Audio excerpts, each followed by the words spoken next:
चले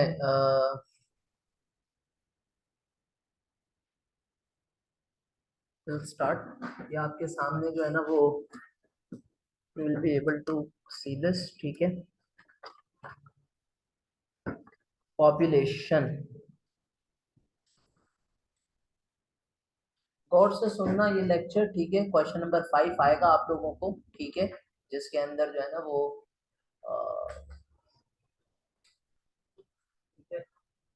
आई am open to snaps paper. चले, better luck next time.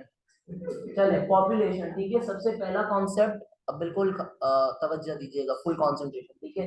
सबसे पहला कॉन्सेप्ट जो आपको इसके अंदर समझना है वो है बर्थ रेट का। बर्थ रेट का मतलब होता है, इसकी डेफिनेशन आप बच्चों को मुश्किल इस वजह से लगती है क्योंकि मतलब नहीं पता होता।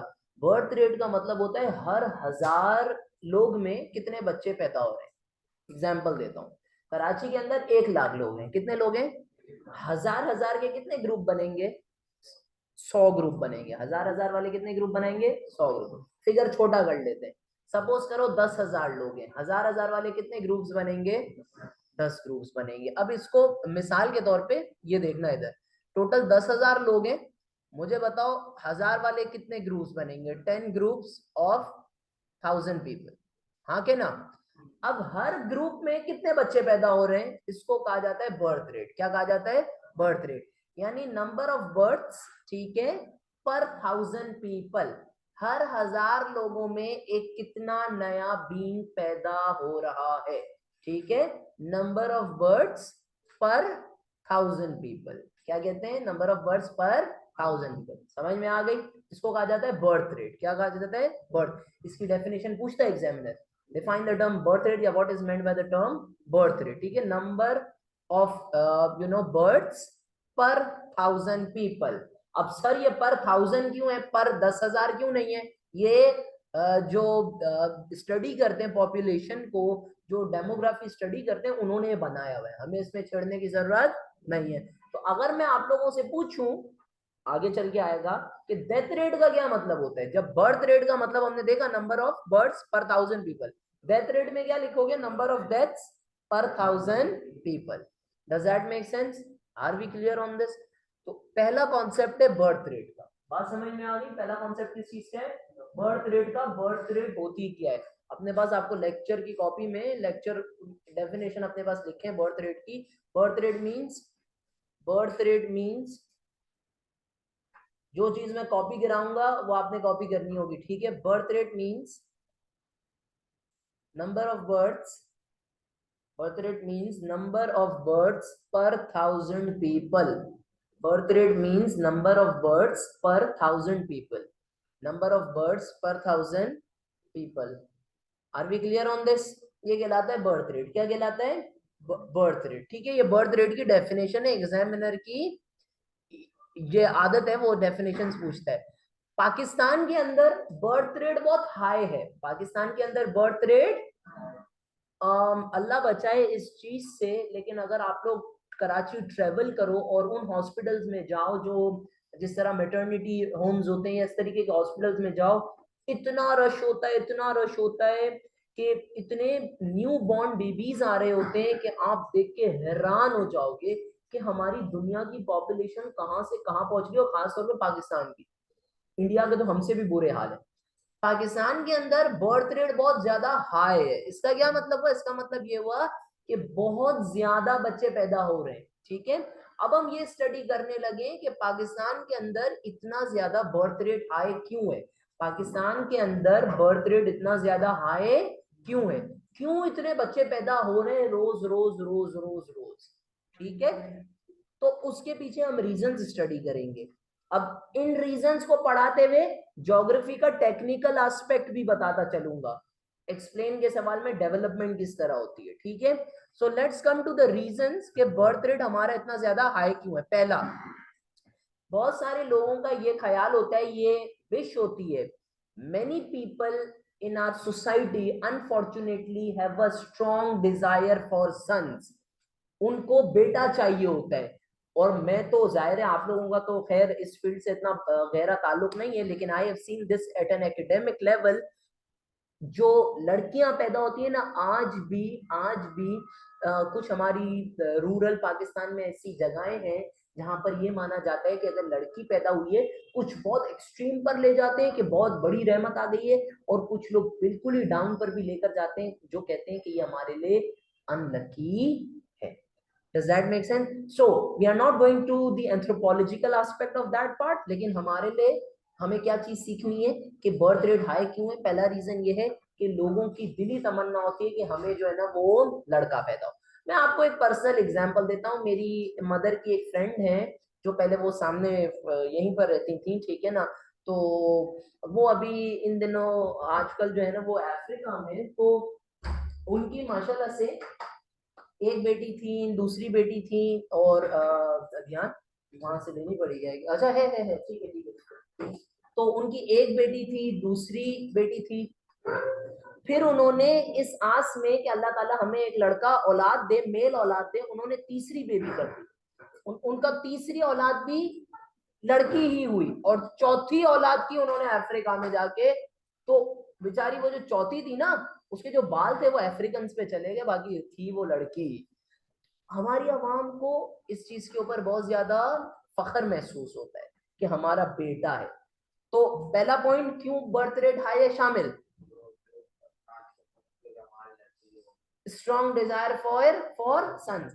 अब इस बात को डेवलप कैसे करोगे? अब देखो, तुम लोगों के साथ ये नोट्स होंगे, नोट्स में जो जो चीज ब्रैकेट के अंदर है ना, these all are equivalent developments। इनमें से कोई सी भी तुम लोग बात एज अ डेवलप एक्सप्लेन का जब सवाल आएगा तो आपको पॉइंट डेवलप करना पड़ता है। तो स्टेट का सवाल होगा तो आपने लिखा स्ट्रॉन्ग डिजायर फॉर सन्स, और अगर एक्सप्लेन का सवाल है तो इनमें से कोई सा भी एक ब्रैकेट आप लिख सकते हो। बहुत सारे लोग ये समझते हैं कि हमें आगे चल के बुढ़ापे में हमारी जो है ना वो कौन मदद करेगा, हमारा बेटा हुआ तो वो हमें मदद करेगा, हमारी नस्ल आगे किससे चलेगी, बेटे से चलेगी। तो वो इस चक्कर में क्रिकेट टीम पैदा कर देते हैं कि हमें एक बेटा अल्लाह दे दे, ठीक है। तो ये पहला रीजन हो गया, ठीक है। दूसरा रीजन, हमारा जो किसान है वो इतना गरीब है कि वो अच्छे क्वालिफाइड लेबर को हायर, अभी मैं तुम लोगों को अगर बोलूं, अच्छा जो स्टेट के पॉइंट्स हैं जो मैं छोड़ रहा हूं येलो से ना, ये you have to copy this in your notebooks, ठीक है। येलो वाले, ग्रीन वाले आपने कॉपी करने की जरूरत नहीं है, वो नोट्स में से ले लीजिएगा, ठीक है। You need to copy the lecture जो मैं येलो से मार्क कर रहा हूं। Child labour on funds, second reason birth rate high होने का क्या है कि आपके फंड्स के ऊपर क्या है, चाइल्ड लेबर, यानी बच्चों से काम कराया जाता है। पता है क्यों? क्योंकि बच्चे को तनख्वाह देने की इतनी जरूरत, उनको खाना पीना दे दो, वो बेचारे करते रहेंगे। ज्यादा दूर नहीं जाएं, आप यहाँ पर जाएं, जब आप लोग आंख बंद करके ये अलसे बिरयानी खाने जाते हैं, ठीक है, यहीं पर है, इतना रश होता है, आपने देखा उसका वेटर इतना सा है बेचारा, एक छोटे से बच्चा काम कर रहा है वहां पे, चाइल्ड लेबर। पता है क्यों? आप लोगों ने कभी नहीं पूछा होगा, मैंने उससे पूछा। वो बोलता है, हम जब मैं आगे आपको बता रहा हूँ, नहीं भी नहीं, 2-3 महीने पहले की बात, उससे मुझे पता है क्या बोला, हमारे को महीने का मिल जाता है 8-9 हजार, 8-9 thousand a month. Oh my God, it's like hell यार, सस्ता पड़ता है। बच्चा अगर आप एम्प्लॉय करते हो ना तो वो आपको सस्ता पड़ता है। Does that make sense? Second reason, Pakistan के अंदर बर्थ रेट हाई क्यों है? क्योंकि हमारे खास तौर पे फार्म्स के ऊपर किसान इतना महंगा लेबर अफोर्ड नहीं कर सकते कि वो दूसरे गांव से लोगों को बुलाएं, आओ हमारे खेतों पे काम करो, उनको मुफ्त का लेबर चाहिए। तो वो किसको एम्प्लॉय करते हैं? बच्चों को। अब ये बच्चे कहाँ से आए? कोई दूसरा माँ बाप तो अपने बच्चे देगा नहीं, तो किसान सोचता है मैं ही पैदा कर लेता हूँ, ठीक है। तो इस वजह से हमारा birth rate high. Second reason समझ आ गया? Are we clear on this? Does that make sense? ठीक है, ये सारी डेवलपमेंट्स हैं, ठीक है, जो एक्सप्लेन के सवाल में कि आप अनपेड होता है, गरीब किसान, सब्सिस्टेंस किसान अफोर्ड नहीं कर सकता expensive labour, so on so forth. Third reason, बहुत सारे लोगों का ये ख्याल होता है, बहुत सारे लोगों का ये ख्याल होता है कि अगर हमारे ज्यादा बच्चे होंगे तो वो अलग अलग जगहों से कमा के हमारे लिए लेकर आएंगे, ठीक है। आपको पता है इसके ऊपर पाकिस्तान के अंदर एक अभी एकेडमिक स्टडी की जानी चाहिए कि the begging culture of Pakistan, ये जो आपको रोड पे मांगते हुए दिख रहे हैं ना लोग, आप कभी वो ऐसा भिखारी जैसा कपड़े पहन के आप जाके मांग के तो देखें, या आपको ऐसी थप्पड़ रसीद करेंगे, ऐसी चंबा प्लेट करेंगे कि आप जो है ना वो 10 दिन तक घर से बाहर नहीं निकलोगे। ये पता है क्या करते हैं, ये अपने ही बच्चों को इधर इधर उधर उधर लगा देते हैं। इनका ख्याल क्या होता है कि हम जितने ज्यादा बच्चे पैदा करेंगे उतना ज्यादा हमारे लिए, एक को हम तारिक रोड के नुक्कड़ पे खड़ा करेंगे, एक को लसबेला के नुक्कड़ पे खड़ा करेंगे, इस तरह अलग अलग, कोई खारादर, कोई लासी, कोई यहाँ कोई वहां, तो कोई ना कोई कर करके, ठीक है, कोई गार्डनिस्ट, ठीक है, तो हर किसी का ठिकाना। तो लोगों के दिमागों में ये होता है कि ज्यादा बच्चे होंगे तो ज्यादा इनकम आएगी, तो ज्यादा इनकम की लालच में, ये वही बिलावल की थ्योरी है, ठीक है, ज्यादा बारिश आएगी तो ज्यादा पानी आए। You have to copy this. Third reason, more children implies more income, ठीक है। बहुत सारे लोगों का ये ख्याल होता है अगर हम अपने बच्चों को ज्यादा बच्चे पैदा करके बच्चों को अलग अलग काम पे भेजेंगे तो हमारे पास इनकम ज्यादा आएगी, जिससे हमारा खानदान चलता रहेगा, ठीक है। Does that make sense? All right. अगला रीजन, बहुत सारे लोग, आप लोग, how many of you guys have heard about Mufti Tariq Masood? इतनी फॉलोइंग है मुफ्ती तारिक मसूद की, इतनी फॉलोइंग है। मुझे जब टाइम मिलता है I definitely take time out to listen to his बयान, और इंजीनियर मोहम्मद अली मिर्जा के भी कंटेम्प्रेरी डिस्कोर्स वो क्रिएट करते हैं। अच्छा, मैंने मुफ्ती तारिक मसूद का नाम क्यों लिया, सुनना अब रीजन। आपको पता है उन्होंने एक वीडियो में क्या कहा? ये बिल्कुल गलत है।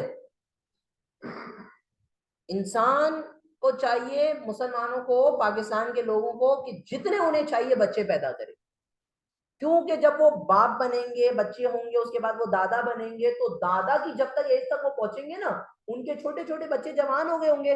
और आपने वो देखा है जो इंडियन ड्रामे आते हैं बॉलीवुड के, क्योंकि सास भी कभी बहू थी, तुलसी, इस किस्म के ड्रामे में क्या होता है, दादी जान मरने के उस पे होती है, लेकिन उसके इर्द गिर्द आसपास बच्चे घूम रहे होते हैं, है ना भाई, वो मर भी नहीं रहे थे, 200 साल से नहीं मर रही होती है, ठीक है, लेकिन उसके आसपास हर कोई उसका आशीर्वाद देता है आके, उसके पैर पड़ता है, सो ऑन सो फॉर्थ। तो कहने का मकसद ये है, बहुत सारे लोगों की क्या थिंकिंग होती है कि हमें, हमारे ये जो बच्चे हैं ये ओल्ड एज में सपोर्ट करेंगे, ये ओल्ड एज में हमें, जब हम लंगड़े लूले हो जाएंगे, जब हम कमा नहीं सकेंगे, तो हमारे बच्चे हमारे लिए कमा के लेकर आएंगे। तो चौथा रीजन शाहरुख क्या है, बच्चे हमारी मदद करेंगे। येलो से लिखा हुआ, you guys have to copy, ठीक है। अच्छा, किसी को कोई मसला? पांचवा रीजन, बहुत सारे लोगों का ये ईमान है कि अल्लाह राज़िक है, अल्लाह सस्टेनर है, अल्लाह रब है। बेशक अल्लाह पालने वाला है, बेशक, लेकिन इस बिलीफ को लोग मिस इंटरप्रेट करते हैं।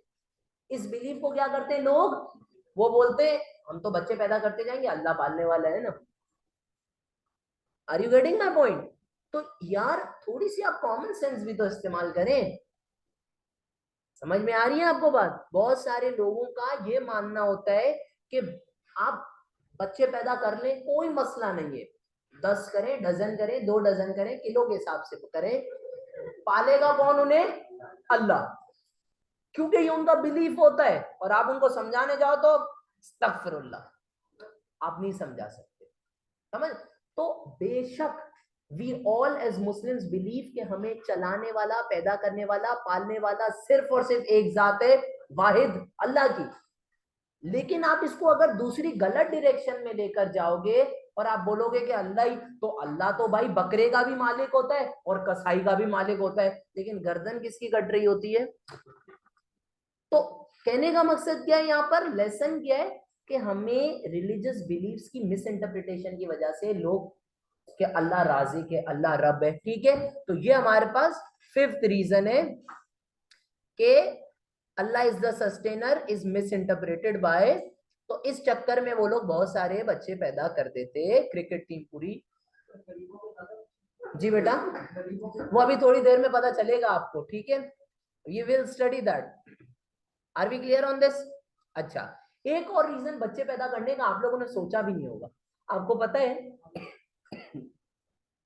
गांव में हमारे पाकिस्तान के बहुत सारे देहाती इलाके ऐसे हैं जहां पर तुमको पता है ये माना जाता है कि जिसके जितना बड़ा खानदान ना, उसकी उतनी इज्जत, तो दे मार 4.5 सुबह शाम, अल्लाह के हुक्म। ये अब मुझे आप रहने दें कमांड में, ये आपकी जो ये लसबेला वाली हरकत है ना, ये अभी नहीं करो, बाद में जाके करना। तो कहने का मकसद ये कि भाई अपनी इज्जत बढ़ाने के चक्कर में पूरी आप आबादी बढ़ाते जा रहे हो, बढ़ाते जा रहे हो, बढ़ाते जा रहे हो, बढ़ाते। अच्छा मेरे साथ एक दफा पता है सीन हो गया था, मैं पर्सनल एनेक्डोट शेयर करता हूँ। मैं एक दफा आ रहा था गार्डन की तरफ, यहाँ पर आ रहा था। कहाँ से आ रहा था? मैं आ रहा था खारादर की तरफ से, ठीक है। मैं वहां पर रिसर्च करता हूँ, ठीक है। तो कब्रिस्तान है मियाँ शाह का वहां पे। तो वहां से एक दफा मैं रिसर्च करते आ रहा था, तो हमारे दोस्त यार थे, हम लोग एक जगह ठहरे। तो उन दिनों चल रही थी मर्दमशुमारी, यानी कि मर्दमशुमारी को क्या कहा जाता है? सेंसस चल रहा था, ठीक है। उसके अंदर नोटिंग की जाती है कितने। तो वो हम रुके थे वहां पर बंस रोड पे, मैं रुका खारादर से वापसी पे। वहाँ पे बंस रोड के क्या मशहूर है, हम वो वहां पे रुक गए। तो वहां पर सेंसस वाले जो मर्दमशुमारी वाले हैं वो बैठे हुए थे। तो वो आपस में बात कर रहे थे, यार हम इस घर में ऑन एवरेज जब हम लोग पिछले साल गए थे तो माशाल्लाह एक बच्चा था, दो बच्चा था। आज तो इन्होंने आधे डजन से ज्यादा है सबके पास। तो कहने का मकसद ये है कि इतनी तेज रफ्तार, मैंने वहां से मैंने ये सीखा था, हमारी पाकिस्तान की अवाम की हॉबी है बच्चे पैदा करना, ठीक है। और इसको आप लिंक करें, भाई जो शख्स सोचेगा ये, अब अगर आप लोग ये सोचना शुरू कर दो कि जिसके जितने ज्यादा बच्चे ना उसको पास उतना ज्यादा पैसा आएगा, तो आप तो पढ़ाई वढ़ाई सब छोड़ के आप लोग दूसरे कामों में लग जाओगे। तो हमारी ये सच है। आपको पता है हम लोग यहाँ पर बैठ के इसके ऊपर हंस क्यों सकते हैं? बिकॉज हमें इससे इम्पैक्ट नहीं हो रहा। 10 साल बाद जब आप लोगों के पास जॉब्स में डिफिकल्टीज क्रिएट होंगी, तब आपको एहसास होगा कि एक दिन सर अलीजान ने बताया था कि हौसला पकड़ो थोड़ा पाकिस्तानी अवाम। समझ रहे हैं आप बात को? तो बहुत सारे लोगों का क्या ख्याल है, जितनी ज्यादा हमारी फैमिली बड़ी होगी उतनी ज्यादा हमारी इज्जत, ये वडेरा सिस्टम के अंदर खास तौर पे होता है, ठीक है। अपने पास इसको कॉपी करें। Large families link to power and prestige. गांव देहातों में ये समझा जाता है, गांव देहातों में समझा जाता है जिसकी फैमिली जितनी बड़ी होगी उसकी उतनी ज्यादा इज्जत होगी। That is in everything that is in yellow should be copied. Does that make sense? Are we clear on this? All right. अगला रीजन, हम अपनी खवातीन की एम्पावरमेंट नहीं कर रहे। आप मुझे बताएं, how many of you have mothers who are working mothers? हाथ उठाएं थोड़ा सा। नहीं, घर से अभी बाहर निकलती है काम करने, नहीं नहीं काम करने के लिए।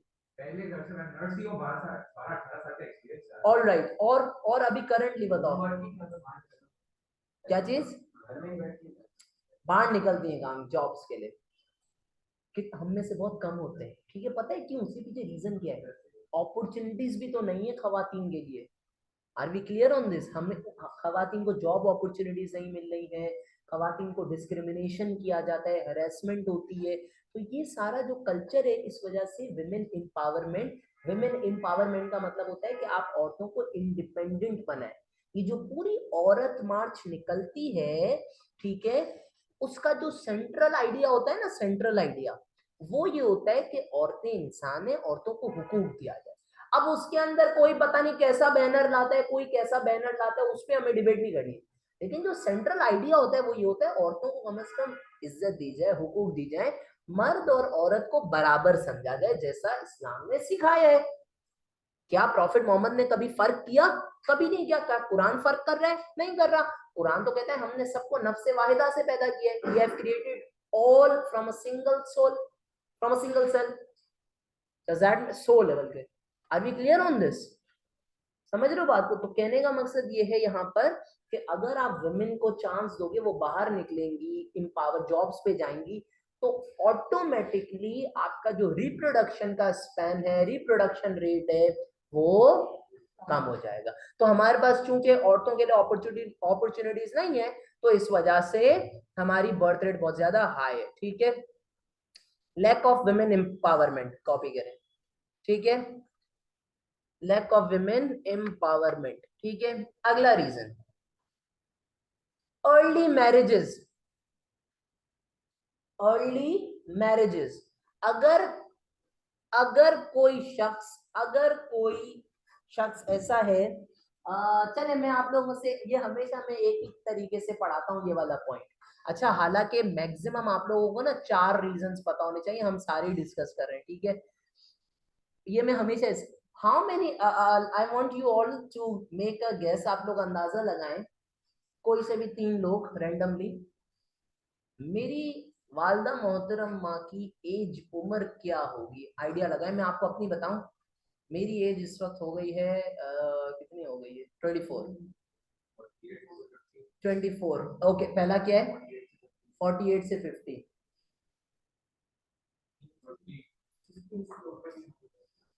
जी, 40 से 50, एक स्पेसिफिक तुक्का मारो ना, 49। ओके, मेरी एज 24 है। जब मैं पैदा हुआ था, my mother was 17 years old.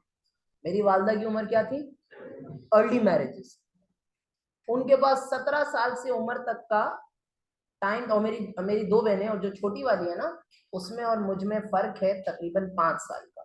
यानी अब आप सोचें कि जितनी जल्दी शादी होगी उतना ज्यादा चांस होगा कि आपके बच्चे ज्यादा पैदा होंगे। Does that make sense?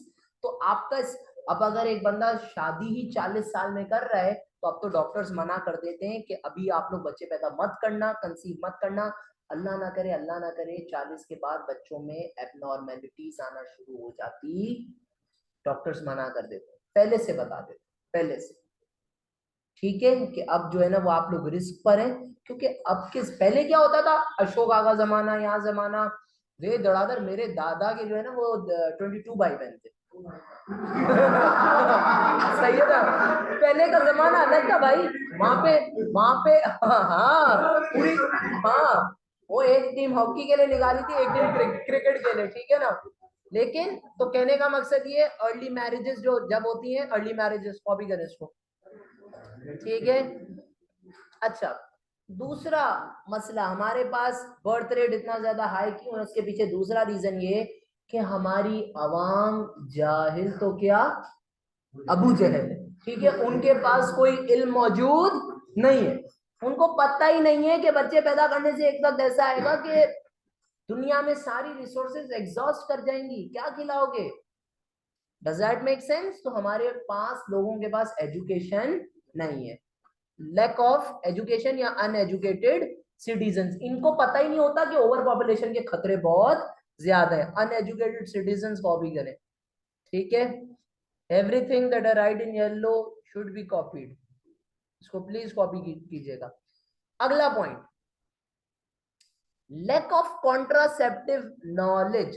Contraceptive knowledge, contraceptive का मतलब होता है artificial ways to prevent conception of child, artificial ways to prevent pregnancy, ठीक है। हमारे यहाँ पे कॉन्ट्रासेप्टिव्स का कोई कॉन्सेप्ट मौजूद नहीं है।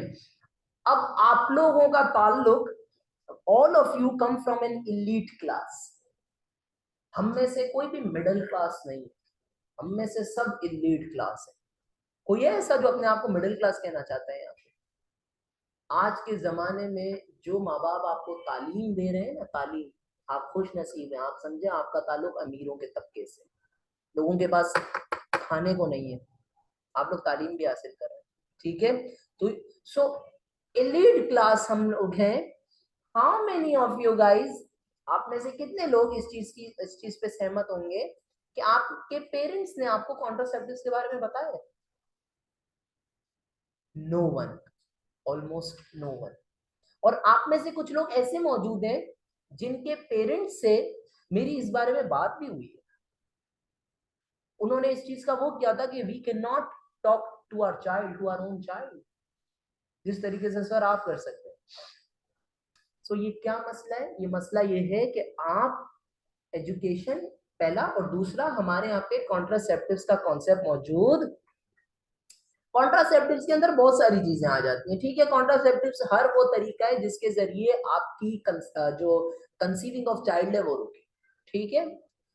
चाहे वो पिल्स हो, चाहे वो अबॉर्शन हो, चाहे वो टेकिंग यूजिंग ऑफ कॉन्डम्स हो, सो ऑन सो फोर्थ, ठीक है। Every act that reduces the chances of conceiving a child is included in contraceptives, ठीक है। तो हमारे यहाँ पे लोगों के पास कॉन्ट्रासेप्टिव्स की नॉलेज नहीं है। आप लोग में से किसी ने कॉन्ट्रासेप्टिव्स की एड्स देखी है? पाकिस्तान में चलती है टीवी पे? नहीं, हम इसे टैबू मानते हैं। हमारा कल्चर में से क्या समझा जाता है? इट इज टैबू, इसके बारे में बात नहीं करो।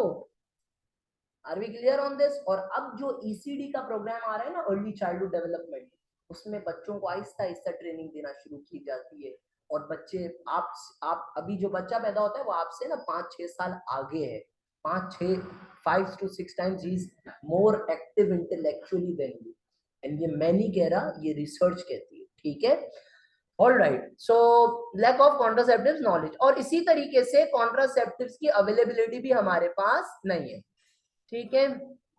Lack of contraceptives availability.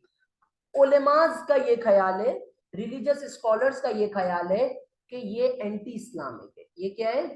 Anti Islamic है। इस्लाम इस चीज की इजाजत नहीं देता कि आप अपने बच्चों को मारो। इस्लाम इस चीज की इजाजत, इस्लाम, ये बहुत बड़ी डिबेट है कि अबॉर्शन इस्लाम के अंदर लीगल है या प्रोहिबिटेड है। इसके ऊपर भी बहुत बड़ी डिबेट है। We are not jumping into that. Are we clear on this? Does that make sense? और लास्ट, हमारे पास कोई फैमिली प्लानिंग मौजूद नहीं है। हमारे जो माँ बाप हैं, हमारे जो पेरेंट्स हैं, वो कोई फैमिली प्लानिंग नहीं करते। सो ये कुछ रीजंस हैं। These are reasons for high birth rate in Pakistan। In reasons की वजह से हमारी जो बर्थ रेट है पाकिस्तान के अंदर वो बहुत हाई है। Are we clear on this? यहां तक किसी को कोई सवाल उठता है तो प्लीज पूछिए। अगर किसी को यहाँ पर कोई सवाल उठता है तो प्लीज आस्क। नहीं?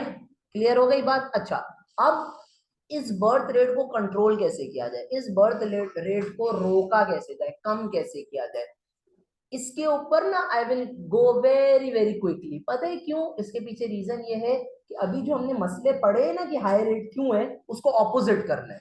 जैसे लैक ऑफ कॉन्ट्रासेप्टिव्स है तो आप क्या बोलोगे? Provide contraceptives. Lack of awareness है तो आप क्या बोलोगे? Provide awareness. Does that make sense? Will quickly go through over it. ये कॉपी आपको करने की जरूरत नहीं है। आप कॉन्ट्रासेप्टिव नॉलेज दें, लोगों को कॉन्ट्रासेप्टिव्स अवेलेबल करके दें, फैमिली प्लानिंग प्रमोट करें, टीवीज में बताएं फैमिली प्लानिंग के बारे में। जैसे चाइना के अंदर क्या हो रहा है, यहाँ पर बात नहीं लिखी हुई है, ये एग्जाम्पल में आगे चल के नोट्स में मौजूद है, लेकिन वन चाइल्ड पॉलिसी। अगर आपको एक से ज्यादा बेबी करना है तो आप उसके लिए अलग से टैक्स देंगे। हमें जेंडर इक्वालिटी प्रमोट करनी चाहिए ताकि औरतों को भी एम्पावर होने का मौका मिले, औरतों को भी जॉब्स मिले। औरतें घर पे कम ठहरेंगी, बच्चे दुनिया में कम आएंगे, ठीक है? इसी तरह चाइल्ड लेबर पे अगर बैन लग गया तो क्या किसान क्रिकेट टीम पैदा करेगा? कभी भी नहीं। किसान क्रिकेट टीम क्यों पैदा करता है? क्योंकि उसको वो बच्चे किसमें काम आते हैं? फार्म के ऊपर। अब अगर चाइल्ड लेबर पे बैन लग गया तो किसान का जो है ना वो ऑटोमेटिकली रिस्ट्रिक्ट हो जाएगी कंसीविंग, ठीक है? इसी तरीके से ऐसे बहुत सारे लोग हैं जो मैंने आपको ऊपर बताया, इस वजह से कंसीव करते हैं, इस वजह से बच्चे पैदा करते हैं। वो कहते हैं कि हमें बुढ़ापे में ये बच्चे हमारा सहारा बनेंगे, और यही बच्चे उनको ओल्ड हाउस में छोड़ करके आ जाते हैं। बहरहाल, लेकिन लोगों की अंडरस्टैंडिंग ये होती है, क्या होती है? कि यही बच्चे हमें ओल्ड एज में, अगर गवर्नमेंट जिम्मेदारी ले ले कि हम सबको ओल्ड एज में टेक केयर करेंगे, पेंशन देंगे, तो आपको लगता है इतने ज्यादा बच्चे पैदा होंगे? नहीं, रिड्यूस हो जाएगा, ठीक है? अवेयरनेस दी जानी चाहिए, अर्ली मैरिजेस को डिले करना चाहिए। और जैसा कि मैंने आपको बताया पाकिस्तानी अवाम की हॉबी क्या है, तो इसकी जगह पार्क्स बनाओ ताकि वहां पर आके लोग पार्क्स में घूमे और घरों में टाइम कम स्पेंड करें, ठीक है? ऑलराइट, इसके ऊपर मैंने पहले बात कर ली, इसके ऊपर I talk before. Death rate, death rate का क्या मतलब होता है? डेथ रेट का मतलब होता है नंबर ऑफ डेथ पर 1000 पीपल। एक साल में हर 1000 लोगों में कितने लोग मर रहे हैं? अगर हर 1000 में 3 लोग मर रहे हैं, टोटल 10,000 है, तो डेथ रेट आपका कितना हो गया? 30। हर 1000 लोग में 3 लोग मर रहे हैं और टोटल 10,000 लोग हैं। Does that make sense? So that would be 30। Death rate का क्या मतलब होता है? डेथ रेट का मतलब होता है नंबर, इसको प्लीज कॉपी करें अपने पास, number of deaths per 1000 people in a particular time period, usually a year. एक साल में कितने लोग मर रहे हैं? That is termed as death rate. That is termed as what? That is termed as death rate. उसको क्या कहा जाता है? उसको कहा जाता है death rate. Are we clear on this? Does that make sense to you all? ठीक है. अच्छा, अनफॉर्चुनेटली जिस तरह पाकिस्तान के अंदर बर्थ रेट हाई है, बिल्कुल इसी तरीके से हमारे पास और क्या आए है?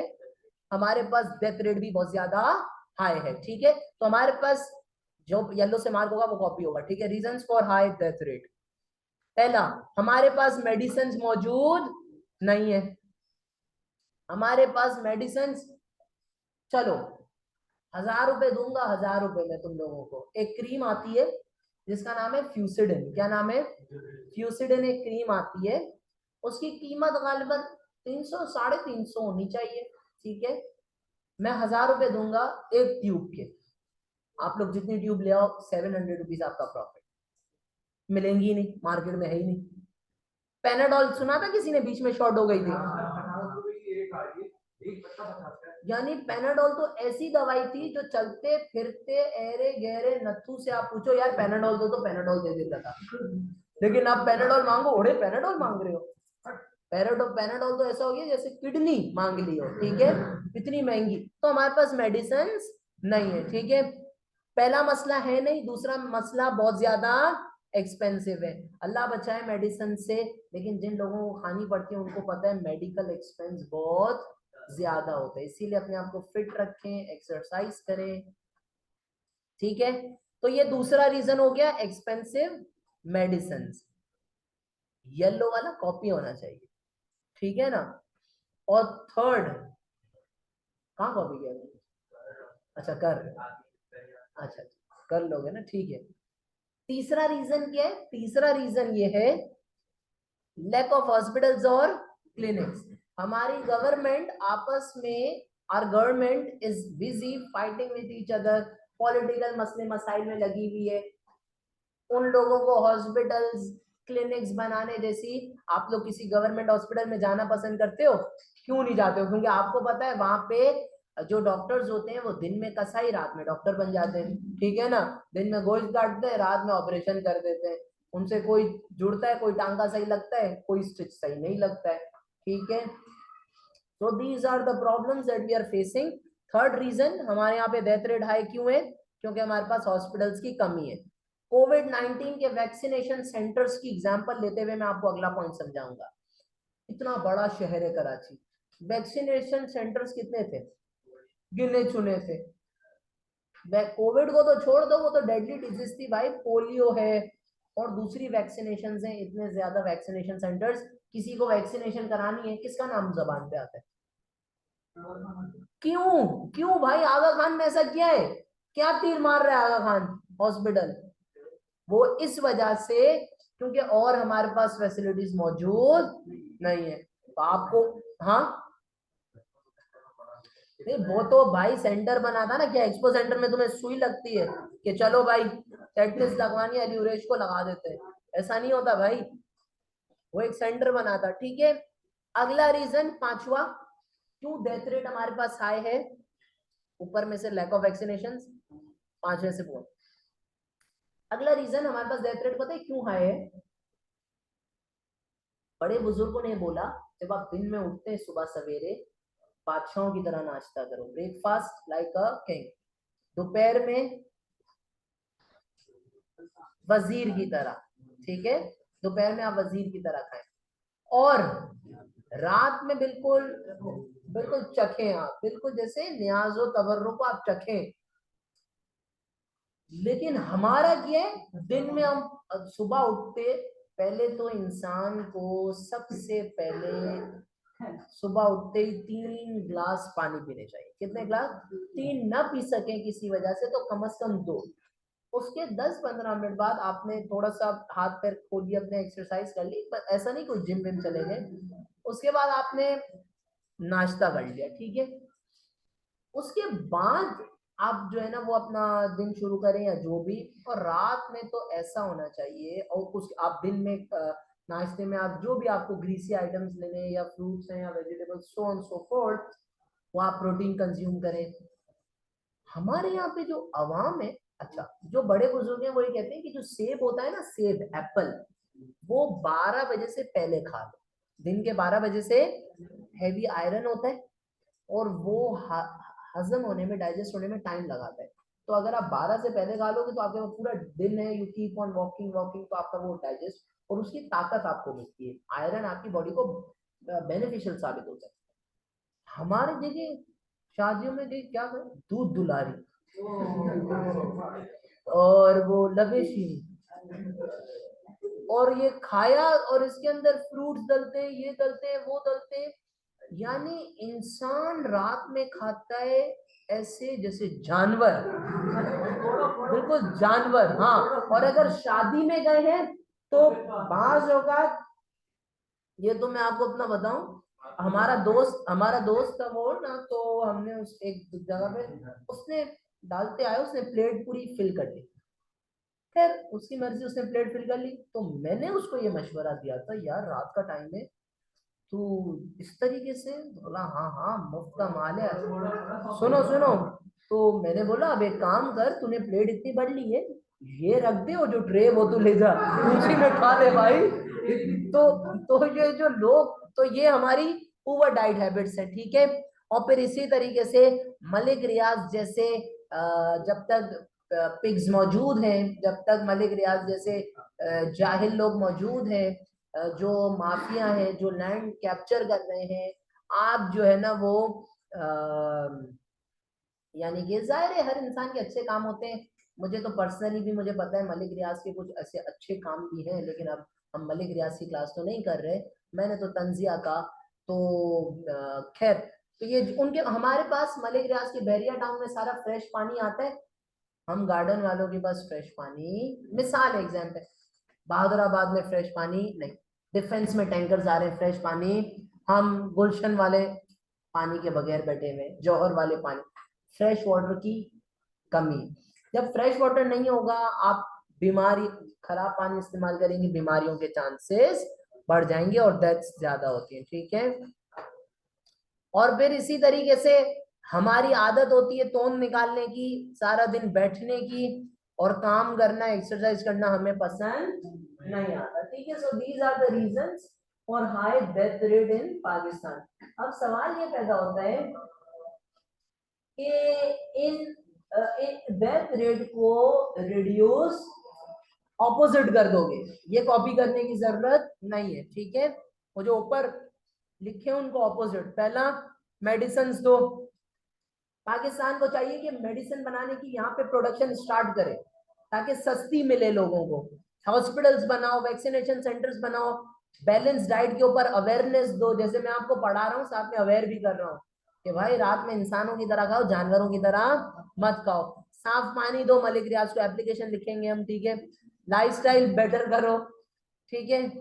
डॉक्टर्स अच्छे क्रिएट करो, डॉक्टर्स ट्रेन करो, नर्सेस ट्रेन करो, मेडिकल स्टाफ ट्रेन करो। ऐसे मेडिकल स्टाफ नहीं होना चाहिए जो आईसीयू में पेशेंट के को ट्रीट करने के लिए आ रहे हो, मुंह में पान हो, ठीक है। तो ऐसे हालात नहीं होने चाहिए, ठीक है। सो ऑन सो फोर्थ, ठीक है। आप अपना सीवेज सिस्टम बेटर करें। पानी आप यहाँ पे जाके देखें, रोड्स पर, हमारी सड़कों पर तो इतना बुरा हाल है कि पानी, जब बारिश आती है जून जुलाई में, तो आप लोग बोलते हैं क्लास मिस हो जाए, लेकिन यार एक दफा मैं अभी हाल में गुरु मंदिर में मैं गिर गया था खड्डे में, ठीक है। हाँ, तो उसमें क्या हुआ, उसमें ये हो गया था कि हमें दिखता ही नहीं है, इतने बड़े बड़े खड्डे होते हैं भाई, इंसान गिर जाता है। तो हमारे यहाँ पे पानी ये जो जमा होता है उसके अंदर मच्छर आते हैं, और लेकिन आप ऐसी रोड क्रॉस करके उस साइड जाए, जब पानी का रेला होता है उसमें लोग नहा भी रहे होते हैं, देखा है ना, हसनैन आपका। अच्छा, ऑलराइट, यहाँ तक किसी को कोई मसला, कोई इश्यू है।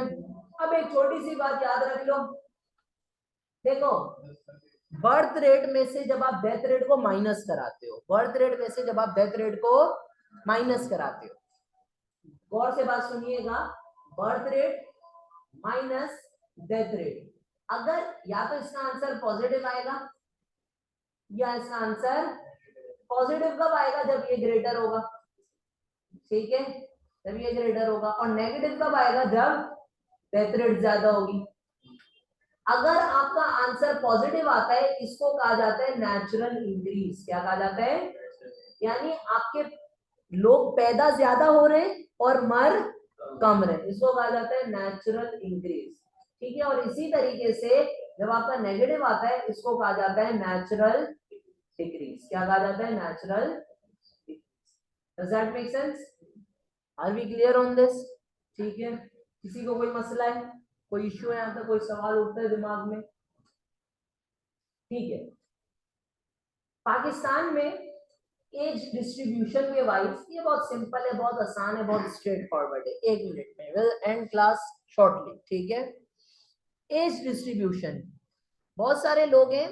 ये एज डिस्ट्रीब्यूशन आपके सामने 0 से 14, ठीक है, 15 से 59, 15 से 59, और आपके पास क्या है? और आपके पास है 60 से बड़े, 60 से बड़े। ठीक है, तो अगर आपके पास, ये देखो इस टेबल को समझ लो, इस टेबल को रीड कैसे करना है आपने। ठीक है, आपके पास 3 एज ग्रुप्स हैं, पहला, दूसरा, तीसरा। एक यंग डिपेंडेंट लोग हैं, बच्चे 14 साल तक के बच्चे माँ बाप पे डिपेंडेंट होते हैं। एक वो है जो खुद मुख्तार है, इंडिपेंडेंट है, अपना काम करते हैं, 15 से लेके 59। और 60 से लेके 60 अबव जो है वो रिटायर्ड लोग होते हैं, डिपेंडेंट लोग होते हैं। ठीक है, रिटायर्ड लोग होते हैं और डिपेंडेंट होते हैं। ठीक है, अगर आपके मुल्क में ये वाला ग्रुप ज्यादा है, इफ मोर, अगर आपके मुल्क में यंग डिपेंडेंट ज्यादा है, यानी ज्यादातर अवाम किस एज ब्रैकेट में, 0 से लेके, तो उसके कुछ एडवांटेजेस भी होते हैं, उसके कुछ डिसएडवांटेजेस भी होते हैं। इसी तरह अगर 50 से 59 तक है तो उसके कुछ एडवांटेजेस भी होते हैं और डिसएडवांटेजेस भी होते हैं। समझ रहे हो बात को? जैसे 0 से लेकर 14 है तो एडवांटेजेस क्या होंगे? फार्मर्स को सपोर्ट मिलेगा, वर्कर्स मिलेंगे, बच्चों से काम करवाएंगे, बूढ़े माँ बाप को सपोर्ट करते हैं, यंग बच्चे, जवान बच्चे, जवान बच्चों में बीमारियां कम होती है तो गवर्नमेंट को हेल्थ केयर के ऊपर कम स्पेंड करना पड़ता है। लेकिन इसके नुकसान क्या क्या है? आपका चाइल्ड लेबर बढ़ जाएगा। अगर डिपेंडेंट लोग ज्यादा है तो जो बेचारा कमाने वाला है उसके ऊपर बर्डन बढ़ जाएगा। बात समझ में आ रही है? तो ये एज वाइज डिवीजन है। 0 से 14 की आवाम अगर ज्यादा है तो उसके क्या फायदे होंगे, क्या नुकसान होंगे? 15 से 59 तक की आवाम है तो उसके क्या फायदे होंगे, क्या नुकसान होंगे? Will continue from this. मैंने आपको इंट्रोडक्शन देके छोड़ दिए। ये है फिर अगली जो हमारे पास चीज है वो पॉपुलेशन पिरामिड भी है। ठीक है ना, और उसके बाद हम इसको आगे कंटिन्यू करेंगे। ठीक है,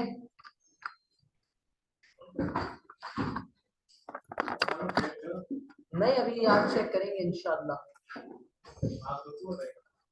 हाँ, मैं तुम लोगों को वो सभी ग्रुप पे ही सेंड करूंगा।